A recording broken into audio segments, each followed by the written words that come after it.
ஆண்களுக்கு என்ன பிரச்சனை? நல்லா ஜாலியா சிரிச்சுக்கிட்டு தானே இருக்கீங்க. அப்படி சிரிச்சுக்கிட்டே சந்தோஷமா இருக்கிற ஆண்கள் கிட்ட ஒரு அரை மணி நேரம் உட்காந்து மனசு விட்டு பேசி பாருங்க.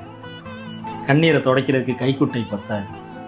தாங்க முடியாத அளவுக்கு அழுத்தத்தை கொடுத்துட்டு ஆண்கள் அழுதா கோழைத்தனம்னு சொல்கிற இந்த சொசைட்டிக்கு முன்னாடி அழுகவும் முடியாமல் வெளியே சொல்லவும் முடியாமல் பல பிரச்சனைகளை மண்டைக்குள்ளே வச்சுக்கிட்டு சிரிச்சுக்கிட்டே கடந்து போகிறவங்களுக்கு பின்னாடி இருக்கிற வழி இருக்கே. உங்கள் அண்ணங்கிட்ட கேட்டு பாருங்கள். உங்களுக்காகவும் இந்த குடும்பத்துக்காகவும் அவன் தொலைத்த கனவுகள் எவ்வளவு அப்படின்னு. யாருமே இல்லாமல் அனாதையாக வாழ்கிறது ஈஸி.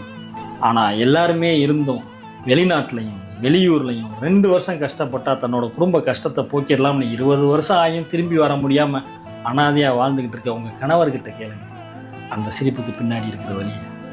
தாய்க்கு பின் தாரம்னு சொல்லுவாங்க, ஆனால் தந்தைக்கு பின் தந்தை மட்டும்தான். ஒவ்வொரு மாதமும் கஷ்டப்பட்டு சம்பாரித்து அந்த சம்பளம்